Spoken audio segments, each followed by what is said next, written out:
बिस्मिल्लाहिर्रहमानिर्रहीम। Dear students, lecture number 5 में आज हम पीरियोडिक ट्रेंड इन फिज़िकल प्रॉपर्टीज़ को डिस्कस करेंगे। पीरियोडिक ट्रेंड इन फिज़िकल प्रॉपर्टीज़। अब इसमें डिफरेंट फिज़िकल प्रॉपर्टीज़ के हम पीरियोडिक ट्रेंड को जो है ना वो स्टडी करेंगे।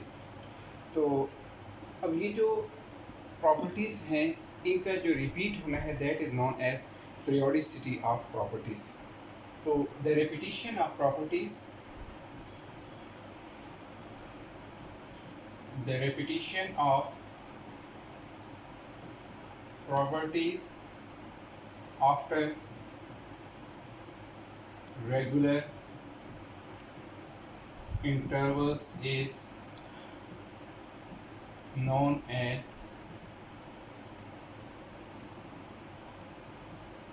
periodicity of properties। अब जो जिस फिजिकल प्रॉपर्टीज़ को आज हम सबसे पहले डिस्कस करते हैं that is about atomic size. Atomic size या फिर इसको एटॉमिक रेडियस भी कहा जाता है। अब ये जो एटॉमिक साइज है इसको जब हम डिफाइन करते हैं तो हम ये कहते हैं कि अब लेट्स सपोज अगर आपके पास हमारे पास एक एटम है और इस एटम को हम स्फेरिकल जो है ना वो कंसीडर करें तो इस एटम की न्यूक्लियस और वैलेंस शेल के बिटवीन ये जो डिस्टेंस होगा this distance is known as atomic size या फिर एटॉमिक रेडियस, या फिर इसको हम एक दूसरे तरीके से इस तरह भी डिफाइन कर सकते हैं कि अगर दो सिमिलर एटम्स आपस में बॉन्डेड हैं,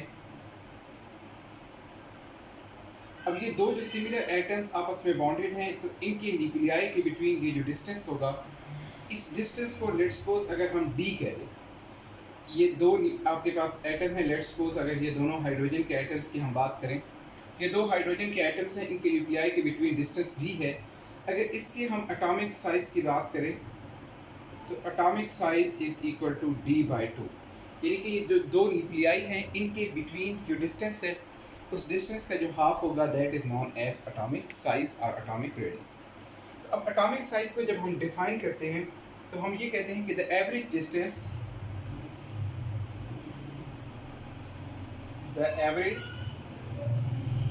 distance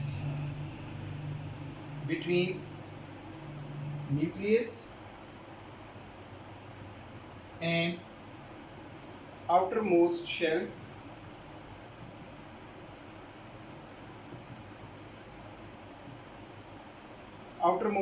of an atom is called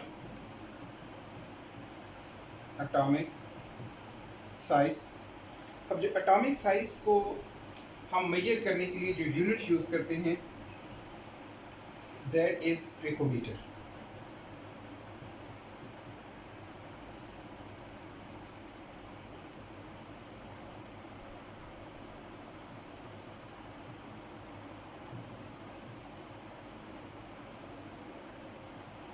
picometre, अब हमारे पास जो 1 पिकोमीटर है that is equal to 10⁻⁻12 meters. अब जो नेक्स्ट हम एटॉमिक रेडियस की अगर हम ट्रेंड की बात करें तो एटॉमिक रेडियस का ट्रेंड क्या होगा, ट्रेंड इन पीरियोडिक टेबल। जब भी ट्रेंड की बात करनी है तो दोनों अलॉन्ग पीरियड और अलॉन्ग ग्रुप हम इसको डिस्कस करेंगे। तो फर्स्ट ऑफ ऑल जो एटॉमिक साइज है इसका ट्रेंड अगर हम बात करें अलॉन्ग ग्रुप। अब ग्रुप में बच्चों एक और बात आपने माइंड में रखनी है कि ग्रुप में हमेशा हम टॉप टू बॉटम मूव करेंगे और पीरियड की जब बात होगी तो पीरियड में लेफ्ट टू राइट मूव करेंगे। तो जब हम किसी भी ग्रुप में टॉप टू बॉटम मूव करते हैं when we move from top to bottom across a group, the atomic size increases. Atomic size increase होता है.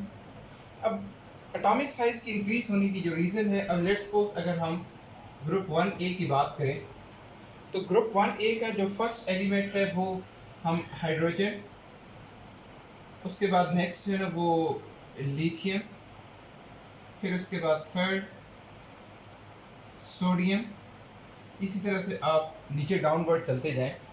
तो यहाँ पे आप एक चीज़ को ऑब्जर्व कर रहे हैं कि with each element when we move from top to bottom, तो क्या होता है, हर एक एलिमेंट के साथ एक नया शेल जो है ना वो ऐड होता जा रहा है. अब अगर फर्स्ट एलिमेंट है, इसमें सिर्फ एक शेल है, इसमें दो और इसमें 3 शेल्स हैं, तो डेफिनेटली जैसे जैसे नंबर ऑफ शेल्स जो है वो इंक्रीज होते जाएंगे, तो नंबर ऑफ शेल्स के इंक्रीज होने से न्यूक्लियस और आउटर मोस्ट शेल के बिटवीन जो डिस्टेंस है वो भी इंक्रीज होता जाएगा. तो एज अ रिजल्ट हमारा एटॉमिक साइज जो है वो इंक्रीज हो जाता है. अब ये जो atomic size along a group increase होने की रीजन है, अब उसमें एक ये होगा, फर्स्ट जो बात है वो ये है कि the with a new shell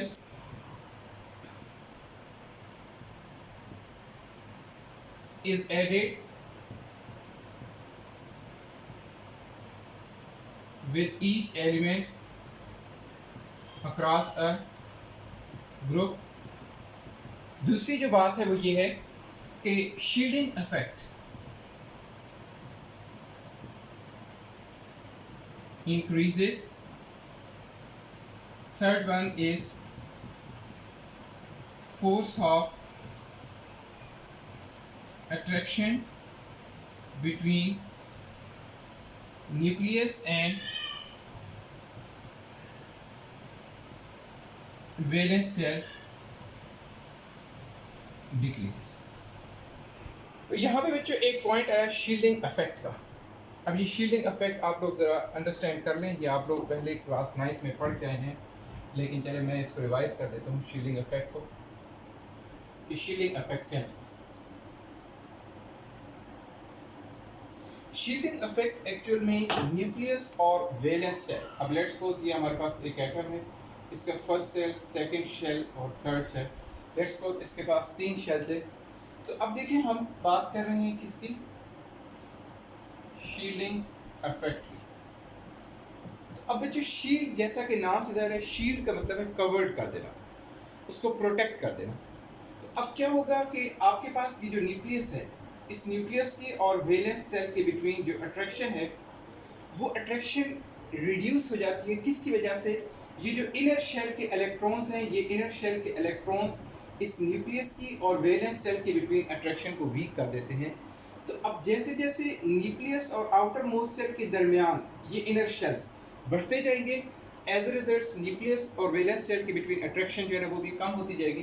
तो जैसे जैसे force of attraction between nucleus और वैलेंस सेल डिक्रीज होगी due to the presence of inner shell electron, तो that is known as a shielding effect.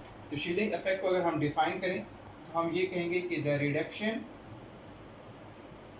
In the force of attraction between nucleus and valence shell electrons due to the presence of inner subshell electrons. तो this is known as shielding effect. तो ये 3 reason है जिसकी वजह से हम along a group ये बात करते हैं कि हमारा जो एटॉमिक साइज है वो इंक्रीज करता है. अब नेक्स्ट में जो हम जो एटॉमिक साइज है इसका ट्रेंड देखेंगे along period.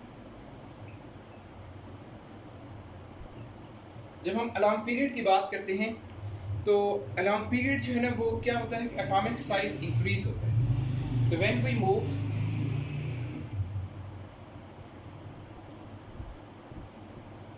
from left to right across a period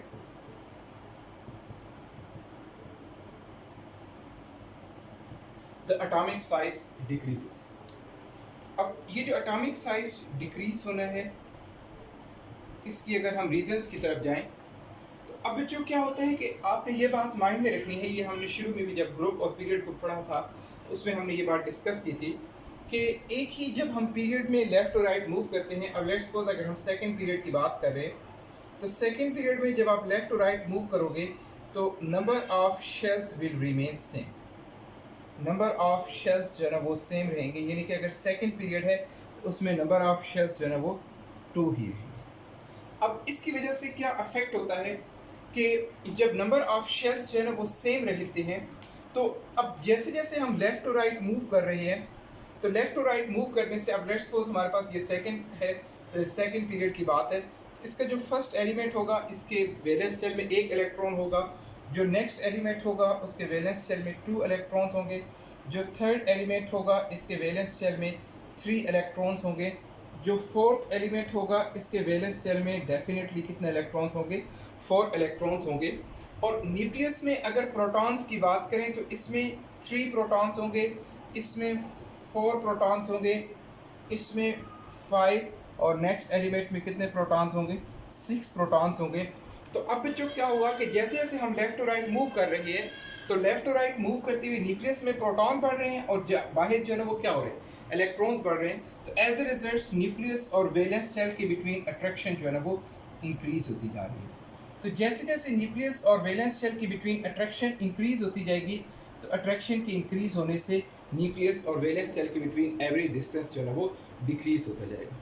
तो इस एवरेज डिस्टेंस की डिक्रीज होने की वजह से हम ये बात करेंगे कि atomic size will decreases when we move from left to right in a period. Understand? अब इसकी रीजंस को हम यहाँ पे देख लेते हैं कि क्या रीजंस बनती हैं इसकी। रीजंस में फर्स्ट हमारे पास इसकी रीज़न है वो ये है कि number of shells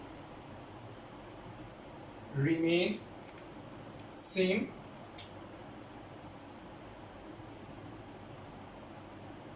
across a period, so the force of attraction between nucleus and valence shell increases। Second जो इसकी रीज़न है वो ये है कि शील्डिंग इफेक्ट